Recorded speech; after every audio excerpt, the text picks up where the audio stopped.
DC Run, Aries Dela Cruz, the Executive Director of our communications team here at New York City Emergency Management. Myself, Jill Cornell, I'm a Community Engagement Program Manager. I will be referring to New York City Emergency Management as NYSEM, our acronym, after this. And also please welcome Monroe Shannon from Neighborhood Housing Services of NYC, also known as NHS NYC. And I am going to start us off with an introduction to what we're going to do today. So I introduced the panelists and our co-hosts. We're going to go over the types of flooding that we see. That's primarily going to be under Dan's watch. And we're really going to keep the focus on what we can do as New Yorkers or what you can do. And we're exploring our communications, what we do in communications. So that means what you see on Notify NYC, what you see on our Facebook, Instagram, and X accounts, if you're following us, which by the end of this, I hope that you're all following us there. Monroe is going to help us do a deep dive into flood insurance and the benefits of insurance for both renters and homeowners. So stay tuned for that. We're focused towards the end when I take up the baton at the end of the presentation on action steps. And I'm going to show you what some other agencies and some of our nonprofit and academic partners have done. You won't have to keep track of everything. You don't have to write any notes. You are more than welcome to write them down. But after we've completed the webinar, we're going to get a recording from Zoom. I've already compiled the resources that we're talking about and some that we're not going to really talk about too much. And we will send them to you along with a copy of the slide deck in a few days. So you can just sit back and relax and just listen to what our agency and our partners are going to share today. So we're going to go over some of the types of flooding and primarily coastal and overland flooding and stormwater flooding. What we're not covering today is groundwater flooding, sewer backups, or tidal flooding. Again, in the resource document that I'll be sending out, I'm going to refer you to other groups that are helping with that. And Dan is also going to cover a little bit of riverine or pluvial flooding in his presentation. So without further ado, I'm going to turn it over to Dan Bader. Thank you, and thanks everybody for having me here today to talk. I'm going to start my presentation with a quick overview of the climate in New York City. We have what is categorized as a humid subtropical climate. We're right on the border between humid subtropical and continental. What that means, we have warm or hot summers, winters are cool. Average temperature is about 56 degrees Fahrenheit across the year, mean precipitation about 50 inches. If you look at precipitation, it's distributed evenly throughout the year. Each month averages about 3 or 4 inches if you break down the math. Since this webinar will be focused on flooding, both from heavy rainfall and also a bit from coastal flooding, a couple key trends to think about here. Precipitation, while annual precipitation is increasing, what scientists are most focused on are trends in extreme events. So how heavy rainfall events have been changing, and those have increased in the Northeast United States, which includes New York City, over the past 56 to 60 years. And precipitation is becoming more variable. It's less predictable from season to season or year to year. And we're seeing different patterns in terms of gaps between rain and dry spells, let's say. Looking at sea level rise, sea level in the city has risen at the Battery by a foot, about approximately a foot over the past century. It may not seem significant, but that foot of increase, imagine you're on a basketball court and we're raising the court a foot higher. I'm not able to dunk, but if I am standing on the raised court, the probability of me dunking is increased. It's the same thing with sea level rise. If you've risen it by that foot, it's easier to flood a further extent along coastal areas. So the takeaway point that I really want to focus on this slide is that we have a strong scientific understanding of the climate in New York City, and that's really the foundation for a strong response effort. So, taking a look at who's responsible for flood forecasting in the public sense, in the public space, this is the National Weather Service's purview. The National Weather Service Forecast Office for New York City is located in Upton, New York, which is on eastern Long Island. These are the pros. These professionals work around the clock to provide us with the best weather and climate information, forecasts, and warnings. Um, Time frame of what they're looking at. While most meteorologists can begin to sense an event somewhere around the order of maybe a week out, we get our first inkling that there might be a disturbance moving through. It's really between 3 and 5 days out the first advisories are issued, and those can continue up until the event is actually taking place. For the forecast here in New York, they're concentrated on the counties on Long Island, the five boroughs in New York City, parts of northeastern New Jersey, southeast New York, and coastal Connecticut. The surrounding offices cover the broader geographic area outside of the metro region, and their job is to help protect life, property, and enhance the national economy. This is your go-to place for weather forecast information. It's where emergency management is getting their forecasts from and relaying them to the public. So this is their source. So I encourage you all to check out and visit weather.gov/New York City or NYC here, and that's the best place for forecast information in advance and during hazardous weather events here. So in that 3 to 5 day range is the first inkling. We're starting to see that there might be a disruptive weather event occurring. The two storms we're kind of worked through in my presentation today are the heavy rainfall event, July 31st, Thursday evening, for heavy rainfall, and then Hurricane Erin, which occurred in towards the end of August. What these maps are really designed to show you and just illustrate the products that are put out there both by the National Hurricane Center and the Weather Prediction Center are in that 3 to 5 day range. You're getting a sense that a storm in this case could be off the northeast coastline that could bring the surge, not the surge, excuse me, but the waves and the rip currents that close the beaches during the month of August. This slight risk product on the rainfall is an indication that there could be some flash flooding possible in that time frame. This was a product issued on Tuesday for flooding towards the end of the day on Thursday. But these forecasts really give you a sense that the early indications are that hazardous weather is in fact possible. Um, and as we move up in time, we get more specified products. And this is a really, really key distinction that we want to make and kind of leave you all with today through this webinar are the difference in the products that are out there and what they require you to do. So when a watch is issued, and this is holds true for flood watch or flash flood watch would be for rainfall, coastal flood watch would be, and the same thing for the other advisories here. Just based on the hazard. When a watch is issued, that's when we're starting to get prepared. We're checking the storm drains. We're moving our car potentially because there is an event that is possible. Doesn't mean it's going to happen, but it's possible. When an advisory issues, the weather event is taking place.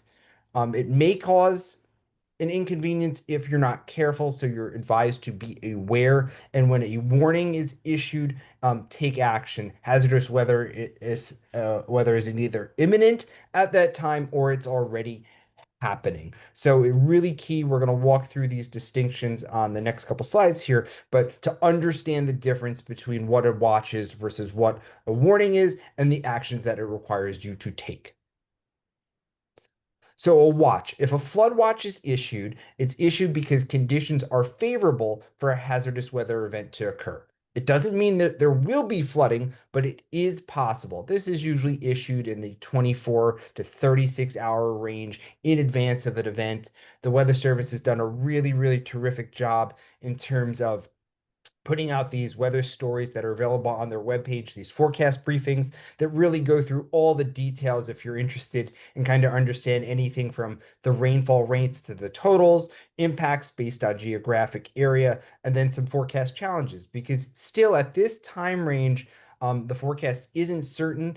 And in this case, with heavy rainfall from thunderstorms, we don't know as meteorologists exactly where those thunderstorms are going to set up. And that may not play out until the event itself, but any deviation of where those storms set up is going to be critical to where the most significant impacts are in fact occurring. So, yeah. Watch is really just be prepared. When a warning is issued, you need to take action. In this case, this is just an example of what the warning project looks like. Some of these are put out by emergency management. I know they broadcast these same messages and these same images here. This was the flood warning that was issued on July 31st. It was really concentrated on Northeast Queens and the southeastern part of the Bronx. In the warning message, you see where the locations that are impacted, potential, what the hazard is here. So rainfall rates, which are and the radar imagery here really confirms it lines up to see you can see visible if you're familiar with the radar image where the flooding is taking place. But in these products, they'll be as specific to say that the Clearview Expressway is flooding. They will mention the Cross Island Parkway. In this case, neighborhoods around Bayside, Bay Terrace were the greatest impacted by that rainfall event. The warning products are specific, and if a warning is issued, you need to take action. It means the event is imminent or it's happening, and if you don't take the proper precautions, you could be at risk for and in danger. So, interpreting weather forecast information. Everybody wants to know what about their neighborhood. And unfortunately, meteorologists are just still not able to predict exactly what's going to happen on your block, in your backyard, during a heavy rainstorm event. And as you see from the map shown here, the rainfall really did range, the totals from that storm range across the area, really concentrated on one geographic spot, and others received less impact. Warnings are becoming more specific. As we discussed, they are mentioning points that are at risk, but we're still not there with the science. However, there's several things that you can do, and we hope that you take away from this webinar today when these advisories begin to get issued. The first thing is to review the different types of products. Remember, watches when you're being prepared, warning you are taking action. Make plans and modify them as needed. Forecasts do change quite a bit over time. It could be even just a few hours before a rainstorm starts that meteorologists will get an indication of one area being more at risk. If that means you're in a watch that the watch is no longer issued, it means the risk has subside or the risk is not as great in your area. But if same thing, a watch can be converted to a warning. So just make plans and modify them as needed. And the most important thing I can emphasize is to treat all warnings seriously and take the appropriate precaution when advised to do so. If you're following the National Weather Service, you're getting that terrific scientific information, make sure it's the same information again that emergency management is communicating out to the public, and take the precautions that you're told to do so to protect yourself and your property. So with that, just a quick slide here, just to review at the end. These are just types of flooding. We've talked primarily about inland and urban flooding. Inland flooding, riverine flooding is really not what we're familiar with here in New York City, just because while there are rivers, river-based flooding is not what typically occurs. We're most familiar with urban flooding, and that's caused by the makeup of urban areas, significant number of impervious surfaces, and any other obstructions that can prevent rainwater from going into the drainage and stormwater systems. Coastal flooding is along our coastal areas when the tide is higher than normal and floods surrounding areas. So just the types of flooding that hazard we see. As I mentioned, the warnings and the watches, all those products apply kind of in the similar sense of what you need to do for any of these hazards. Thank you so much, Dan. And before we bring on Aries de la Cruz, I just want to give you a little bit of background. We wanted to use some of the most recent dramatic events to show you how we communicate that risk and also to tie it into actions. And specifically, what our communications team has done has devised a toolkit of messaging that they can deploy to really help us take specific actions, sometimes even at specific times of the day, to protect our families and our properties. So, Aries, take it away. Thanks so much, Jill. Hi, everyone. As Jill mentioned, I'm in charge of public information at New York City Emergency Management. And my goal for myself and my team, and now I guess for all of you, is to be able to deliver the right information to the right people at the right time and the right way. And that is one of the goals of the community engagement team as well. And so one of the ways that we do that, next, yeah. There was a storm, as you know, Hurricane Sandy, and we had Hurricane Ida that claimed lives, flooded streets and subways, and displaced thousands of New Yorkers. But those two storms work differently. Hurricane Sandy was more of a coastal storm, and Hurricane Ida was really more of a post-tropical situation that still caused a lot of urban flooding all across the city, not just in the coastal areas. And so we wanted to create specific messaging that addressed a lot of the hazards that these kinds of both of these situations, maybe not quite in the extreme way, would face. Next slide. And so our key message when there is an extreme rainfall or flash flood event happening in New York City is that rain can really become deadly in minutes. And wherever it rains, it can flood. And we've seen that in Ida, even in places that were not expected to flood, places that were outside of the flash flood risk, those places flooded as well. So the key message again is that rain can become deadly in just a matter of minutes. They can turn streets into rivers and they can fill basements within minutes. Those floods often come with little or no warning. Sometimes there is a hazardous weather statement or a flash flood advisory or a flash flood watch, but sometimes from that watch it can turn into a warning, or sometimes there is no warning at all, and water starts going into your basement. You see water in your basement. So what we're trying to let people know is that they can act even before it starts to flood. They can go upstairs when there's hazardous weather that's expected. They can message a friend and stay at their house for a few hours. But once you have that warning, it might be too late for you to leave your home. So even before a warning starts, when we're at the watch or advisory level, particularly if you live in a basement or low-lying area, that is a time when you want to start thinking about what's my plan to get out of here, particularly if it's taking place at night. If you live in a basement or a low-lying or below grade apartment or frequently flooded area, you don't want to be asleep when those things are being forecasted. Or at the very least, you'll want to have a flood sensor or your telephone's on and be able to receive our Notify NYC messages, but also our wireless emergency alerts, which are issued by both New York City Emergency Management and the National Weather Service. So you'll want to make sure on your phone settings that wireless emergency alerts are enabled.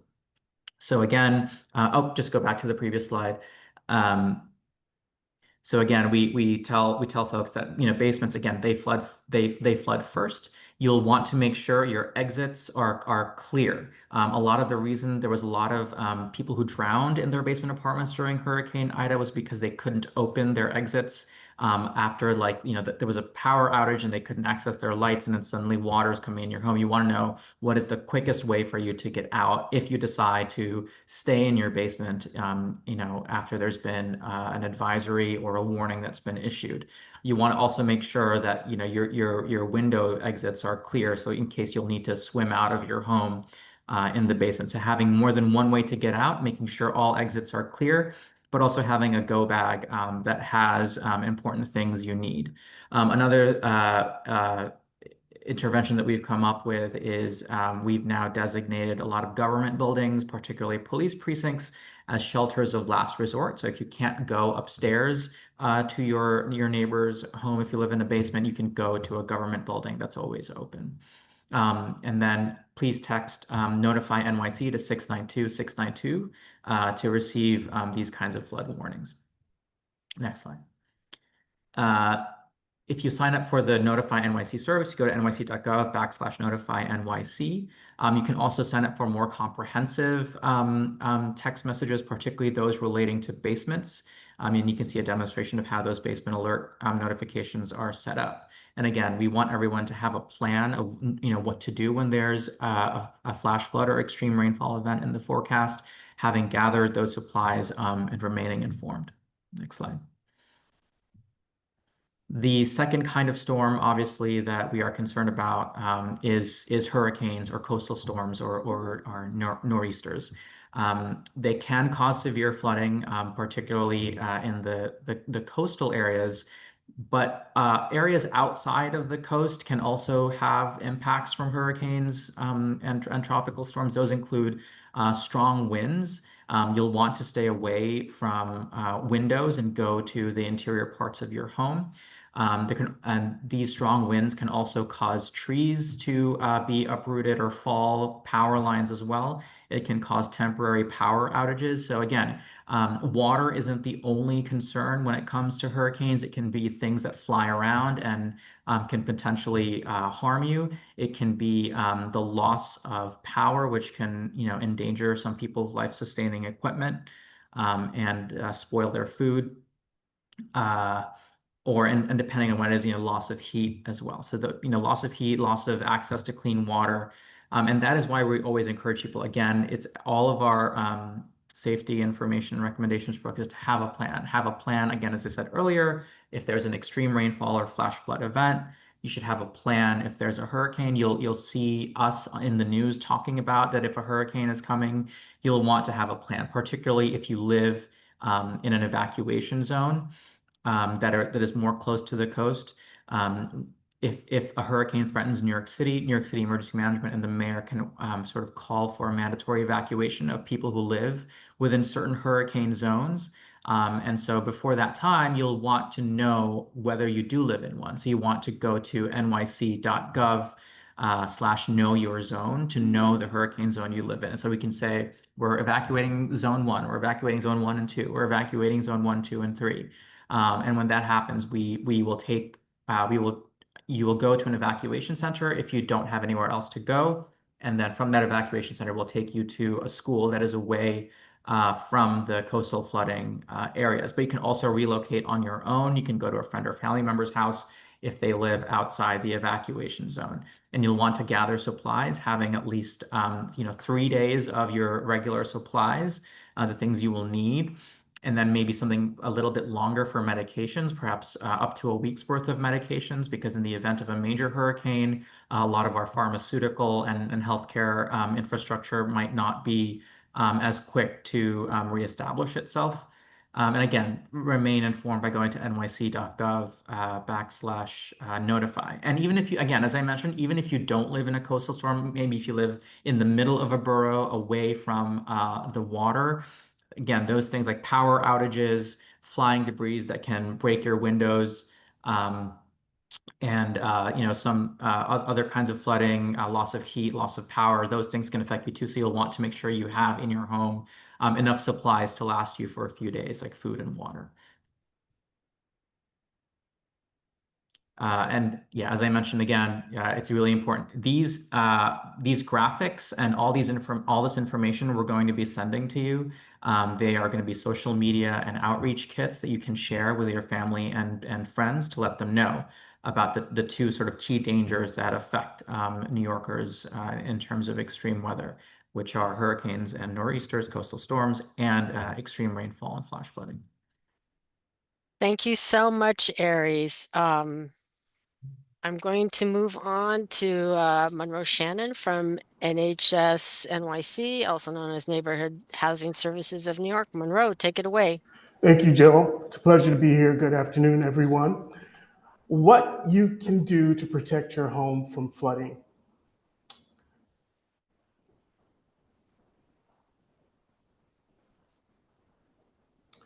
Well, flooding is very costly.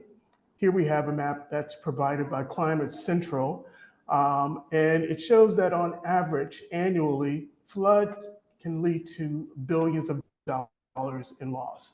If we look at this map in the upper right, which is the upper northeast area, which is where we are located, we see that dark burgundy shading being quite heavy.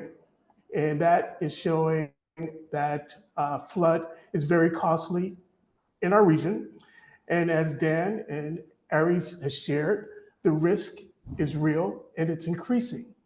And that's where insurance comes in. Before I share with you information on how to cover this risk with insurance, there's a few flood facts. Flooding can occur anywhere it rains. Dan shared with us the Clearview Expressway, and here we have an image from that July 31st flash flood. One quick takeaway, if you approach an area where there's standing water, turn around, don't drown. In addition to being costly, flooding is deadly. But this is an example of what can happen in a very short period of time. New York City's 520 miles of coastline. So we have coastal risk, but we also have inland risk as well. Flooding is the most common and costly natural disaster. And I have to mention, in addition to costly, it's deadly. But at this point, we want to talk about how to cover that cost or reduce that exposure to the risk. Low-income households are disproportionately affected, and that's a fact. So why should you get flood insurance? Well, homeowners and renters insurance policies do not cover most flood damage. The event or the peril flood has a specific definition, and it is not included on your standard renters or homeowners insurance policy. So flood risk in New York City is increasing because of rising sea levels and more extreme rain events. So it's important to understand how to reduce that risk of loss in terms of property damage and exposure. And that is where the National Flood Insurance Program comes in. It pays to be insured. The average National Flood Insurance Program, NFIP, payout is about $66,000, while the average FEMA disaster assistance grant is $3,000. So you don't want to rely on those disaster funds because disaster has a special declaration. That's a whole different point. But the flood insurance policy is there to cover flood no matter where you're located. And it does not have to be disaster related. So the biggest question is, are you protected? So what is the National Flood Insurance Program? Well, the National Flood Insurance Program, once again, NFIP, is a federal program run by the Federal Emergency Management Agency. And we are, it's great to have that product because your standard homeowners renters policy, if you are with whatever carrier, they don't provide flood insurance. And even if you purchase through that insurance company, you are purchasing the National Flood Insurance Program product. So flood insurance through the National Flood Insurance Program is available for homeowners, renters, and businesses. Flood insurance may be required for some homes and business in the floodplain, but all New Yorkers are eligible for the National Flood Insurance Program. No matter what neighborhood you are located, that product is available. The biggest piece is that there is a window of time. There's a waiting period, 30 days before a policy goes into effect. We are in the midst of hurricane season, and we don't want to wait until we get that watch or warning to attempt to put a policy in place because you're not going to have it for that period, 30 days. So the time to act is now. Preparedness is key. So reduce your flood insurance costs and risk. You want to make your property, your home resilient, and retrofits are a great way to do that. Some examples are raising your home's mechanicals, flood-proofing your basement, installing flood vents, installing a backwater valve. So these types of projects not only make your home more resilient, which means you're able to respond and recover from flood, but it can also lower your premium with the National Flood Insurance Program. And so we want to look for ways to reduce costs as well as mitigate and reduce your risk.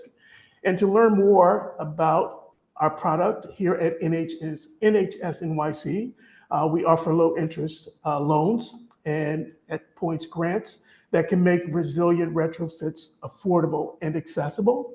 I'm here to assist you with more information as well as our lending department. I've included the web address, nhsnyc.org, or you can call us at 212-519-2500. So how to learn more and sign up? Well, here we have a few resources. One of the most valuable for us here in New York is floodhelpny.org. And as well, we have floodsmart.gov. These resources have been mentioned throughout the presentation and will continue to be, because these are resources that you should familiarize yourself with to learn about your flood zone, your exposure, as well as recommendations and suggestions that go beyond what we are presenting here today. To have one-on-one counseling and information, I am here. I am the program manager, insurance and resilience for neighborhood housing services. And this is for renters, homeowners, flood insurance. I'm here to assist you as best I can with the information I have or to guide you. We also partner with organizations such as Center for NYC Neighborhoods. Before I turn it back over to Jill, I just want to reiterate, we are all at risk, and it's important to know your risk, but the biggest piece in mitigating or reducing your exposure and ability to recover is to have a flood insurance policy in place. There's a 30-day waiting period, and I'm here to assist you with learning more, not only about flood insurance, but homeowners, renters insurance, so that you can reduce your risk and ability, increase your ability to recover from disasters such as flooding. Thank you, Monroe. Thank you, Jill. Terrific news. So now we're going to segue on what we can all do as New Yorkers to help the situation. And I'm just going to review a little bit of the context of why we wanted to do this, and specifically why we wanted to use some of the more recent events that have hit New York City to give you context for why we're so passionate about making a plan and gathering supplies and getting information from Notify NYC. So on this slide, there are two images. The one on the left is the National Weather Service map from July 31st, that flash flood. It has no name. It's just July 31st, 2025. And on the right is Ida. And so the two images have very dramatic color differences. Ida had, had a devastating effect. Loss of life in New York was pronounced. Damage to property also very pronounced, and primarily hit inland neighborhoods.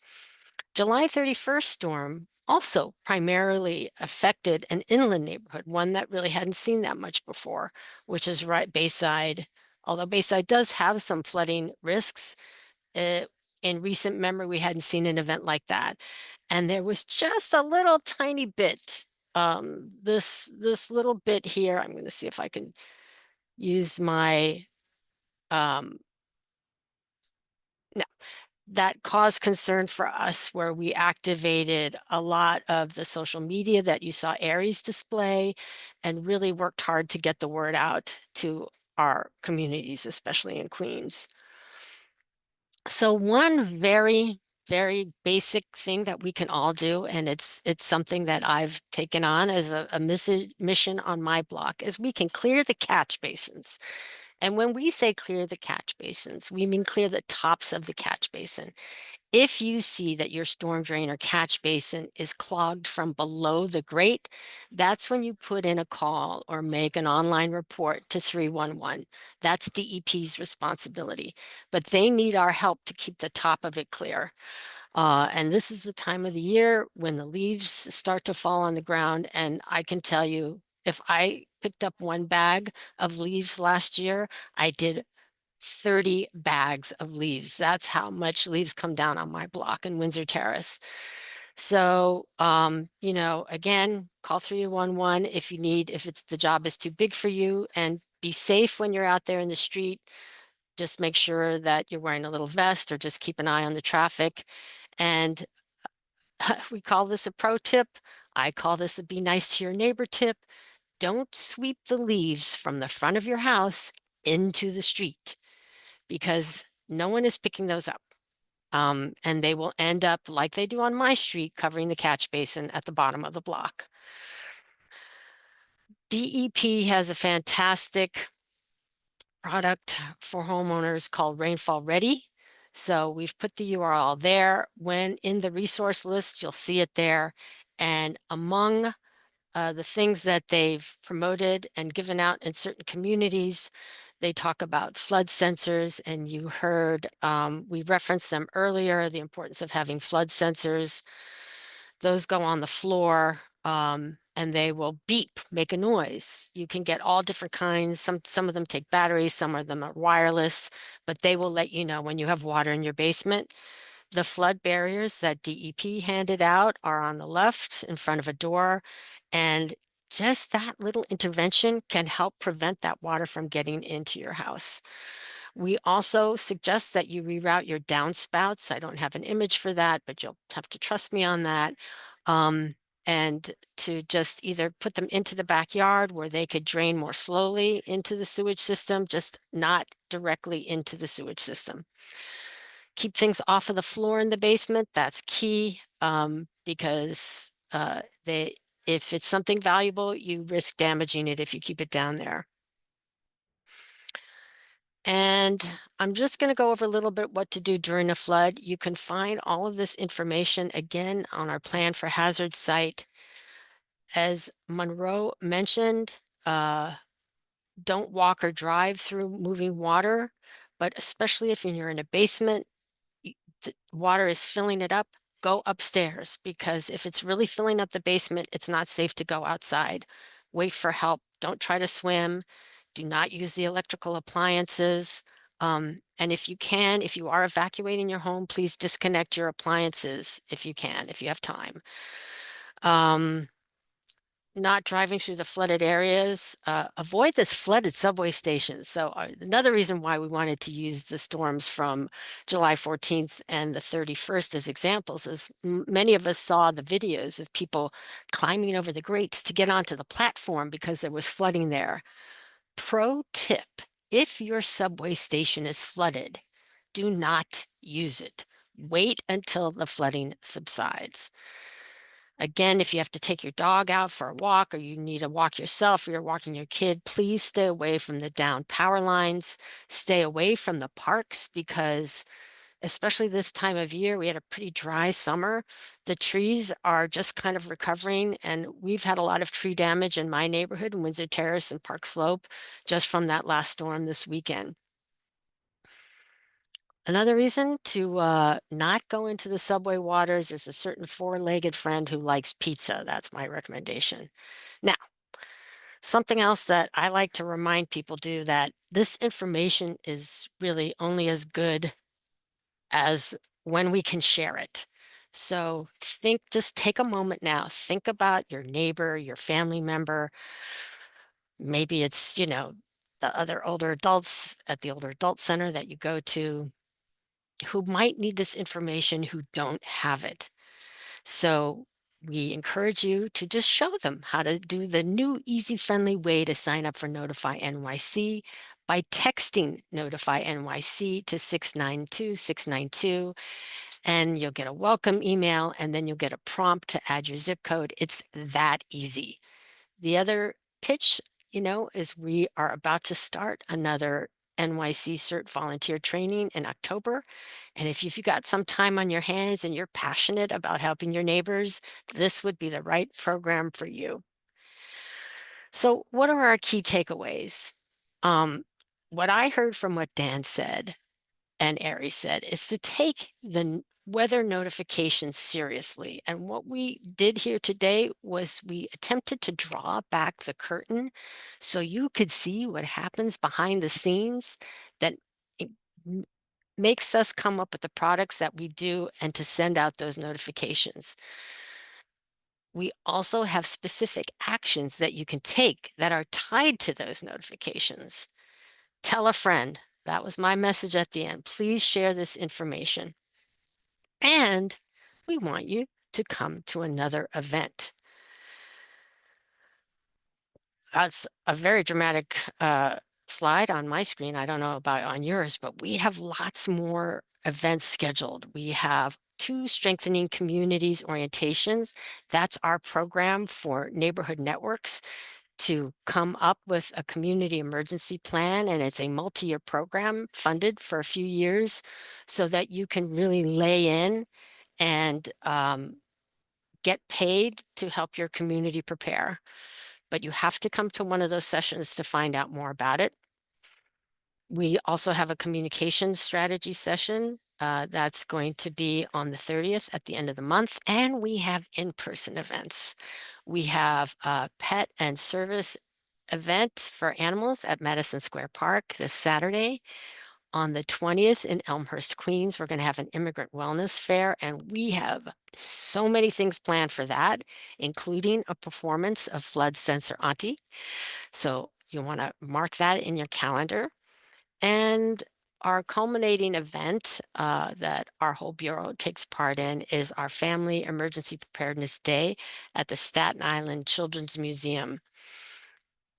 And also, we will list Monroe is going to have a workshop on the 25th about hurricane preparedness, featuring one of our specialists here at Emergency Management. So we encourage you to take a look at all our resources when we send you the list, upcoming events, and to just keep in touch.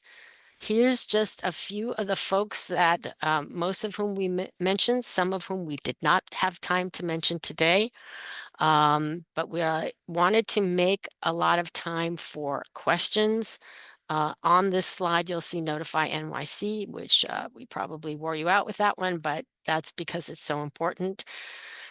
Our colleagues at NYC Environmental Protection, also known as DEP, also known as NYC Water on some social media platforms, floodhelpny.org.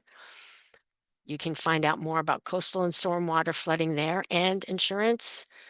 NHS NYC, that was what Monroe, that's where he represented from.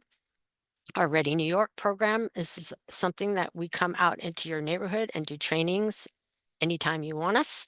FloodNet is a flood sensor private-public partnership among New York City government, NYU, and CUNY. Encourage you to check them out. They have historical information about your neighborhood or most neighborhoods in NYC, especially the flood-prone ones. I work for community preparedness, and we also have our hazard mitigation plan. All these links will be in the resource document. Lastly, or second to last, I have, and I know there are questions, so we're going to get to that. We'll have contact information in the slide deck if you want to reach us directly.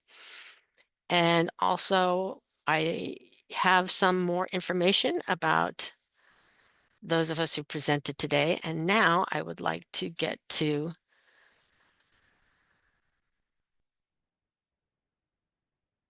our questions. Sanasa, I know there were questions. Would you like to read them? Yes, so there are a few questions. The first one is, what info is there on National Flood Insurance Program if it doesn't get reauthorized this month? Oh, we're going to have to give an A+ to that person. That's a very sophisticated question, and I'm not sure that I can answer that, Monroe. I cannot. I mean, I think if we had that information, we'd be in some different rooms at this time. So to come and to come. I don't have that answer today.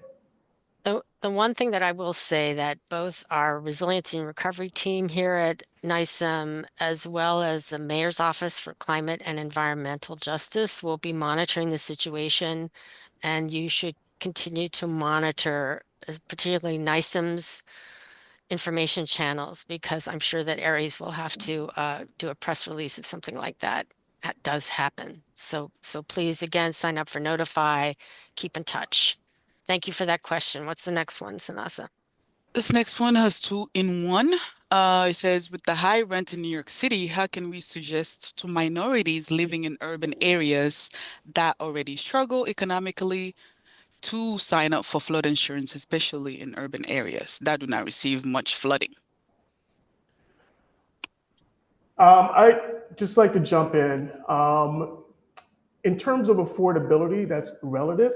But my question is, how affordable is it to recover from the loss that you incur if you experience flood or other loss? But specifically here today, uh, flood loss. Um, a policy for a renter could be a couple of $100. But your possessions, that could be what have you. So it's relative. And it's about being able to transfer the risk. And the risk exists. It's not just high risk areas per flood insurance rate maps, it's the reality of where we are. And so um, an ounce of preparedness is worth a pound of cure. I I'll add to what Monroe said. This is a big concern, especially in our coastal areas. For me, my You're muted, June. okay. For me, and I really appreciate this concern. I've heard this concern over the years, and I think it really all New Yorkers should look at lessening their risk and their exposure to risk. So that's something you heard Monroe talk about. So for me, that means making sure that I know that if something's coming, if I'm on a first floor or if I'm in a basement and I'm in a coastal area, then I need to do things the minimum to elevate my belongings, move valuable documents, put them in those waterproof containers. If I have, a tablet or my cell phone, make sure I don't leave it on the floor, that you want to elevate your belongings. That would be the minimum of what you do. Just make sure that you can move easily and quickly in case of a flash flood. So I appreciate it. There's no easy answer for that question, but I really appreciate you asking it today. Yes. And the second portion for that question is, do you foresee water levels to rise to more inner boroughs? Dan, I think that's a question for you. There's certainly how far there is a limitation, let's say, in terms of how far inland the flooding could get. And that's part of geography in terms of how the elevation starts to rise um, as you go further into certain boroughs. That's not to say that we anticipate or project a greater extent of flooding along coastal areas that are at elevation. So certainly, and you can see there are some flood maps that have been made available through the New York City panel on climate change that are illustrative of how flooding may change the inland extent due to sea level rise over time, especially towards the middle or end of this century, so the 2050s, the 2080s time period, when projections show, potentially 2 to 3 feet of sea level rise by the middle of the century and 4 to 5 feet towards the end of the century. That amount of sea level will increase the inland extent of flooding. However, you will run into a geographic limit in terms of how far that goes.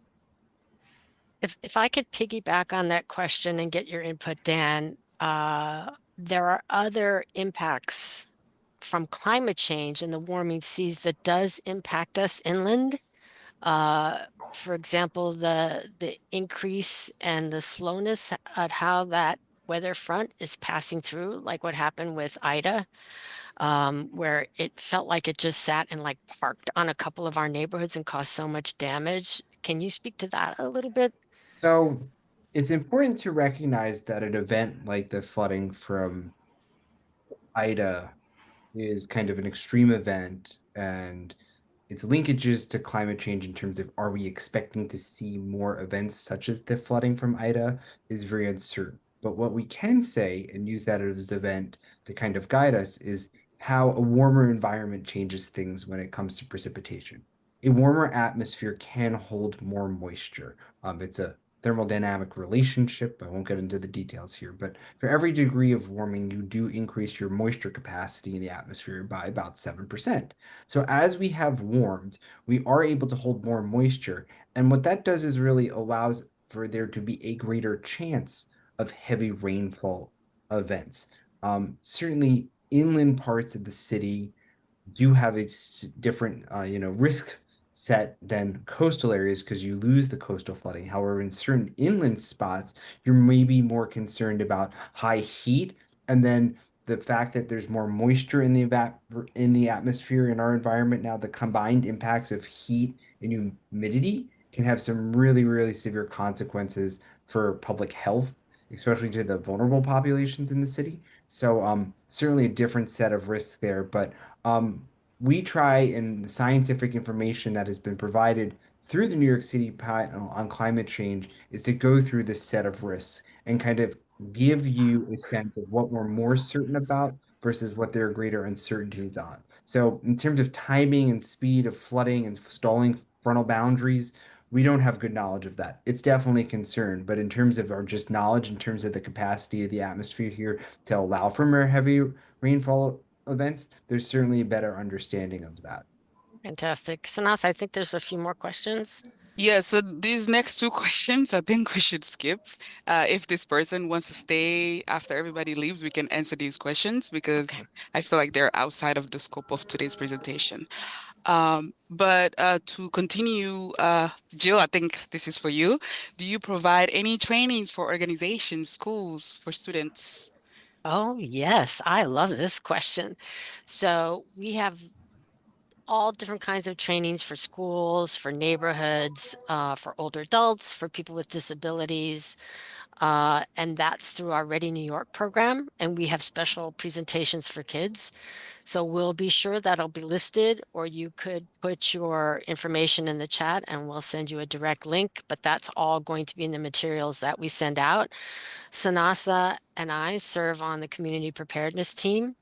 In addition to administering the Strengthening Communities program, which you're invited to our info sessions coming up in the next few weeks, we can do a smaller version of those trainings in your neighborhood. If you're a large social service organization or if you're a collection of civics, we're happy to come in and show you how to map your resources. So that's something you can contact me directly. Thank you, Jill. Can you provide some suggestions for safety pertaining to vehicles caught in flash floods on highways or parkways?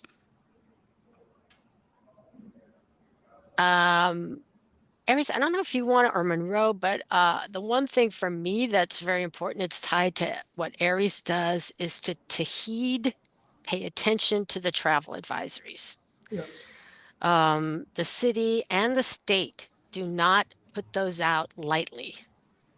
They put them out when there is risk for when you're traveling. And I think for me, that's the biggest one. Whether it was the Deegan after Hurricane Ida or the Clearview Expressway on July 31st, the the impacts can be minimized if we pay attention. And I think because I work here and I get this message so much, it's caused me to be extra cautious when I'm traveling. And I pull off the road and I look for like a little higher ground, a parking lot that's above the main road that's flooded. We've seen a lot of flooding since, I've seen it since 2020 through 23, and I just get off the road. I do not drive through it anymore. That's the main thing to do, is to know what's happening in your area, to follow the National Weather Service, to follow Notify, and just stay abreast when a storm is coming. I agree. And also knowing your zone and your evacuation routes. I think the fact that we have such a tight communication network in terms of Notify NYC, if we look at disasters and devastation and costly disasters from the past, it was because of a lack of communication and warning and that connectedness. So the big takeaway again is prepare now. Prepare now. Use the resources, information, so that you are empowered to not have to make decisions in that time, but you are able to make those decisions or at least have a plan now. I'm going to piggyback on what Monroe said because we didn't get to spend a lot of time on evacuating in NYC. What's challenging for us is we don't issue that order very often or very lightly. And we've seen where sometimes people think, well, maybe I could wait a little bit. And that proved to be a very deadly mistake, certainly during Hurricane Sandy. And so if you hear that the mayor has issued an evacuation order and you hear our commissioner saying it's time, if you live in a coastal zone, zones 1 through 3, make a plan to go somewhere else. That's when you do it. You don't wait another 24 hours. And again, you need to try to take public transportation. I know it's hard, especially if you live in Staten Island or you're out in the Rockaways. Move your car to higher ground and know that if you're getting on those roads, it is going to be a long, slow haul. Um, Related to that, more about a flash flooding event, Aries mentioned it, but why it's important to have your water alarms or flood sensors keyed or your phone so that you can hear that in the middle of the night. We saw in Texas, in Central Texas, the horrific loss of life of those young girls and their counselors on that camp along the river because it happened in the middle of the night. And so everyone was asleep. So this way we can protect ourselves and our family if we just take that extra minute to prepare. And we have 2 minutes left. So Sanasa, if there is a burning question that you see there, I also have one from Monroe that I'd like him to address. No, there are no more questions, just more like comments and suggestions. So you can go Okay, ahead. well, Yeah. we want to see those comments and suggestions. So please let's make sure we make a note of it. We really appreciate them and your participation because we love it when people give us comments and suggestions. But Monroe, what I wanted to ask you that came up in a separate little chat is if I inherited, let's say I live in Rockaway and I inherit a flood insurance policy that hasn't been used since Hurricane Sandy, should I keep it? The short answer is yes. There are a couple of reasons. You could possibly be grandfathered in, and there's certain subsidies in place that if you let that policy lapse, once you try to re-enter the market, you would come in at a much different premium, and your rating could be reviewed differently. So the short answer is you want to maintain that policy. There is value there, and we can always review that policy to look at how the rating is being determined to see if there might be some changes that could benefit you in terms of the existing premium. Thank you, Monroe.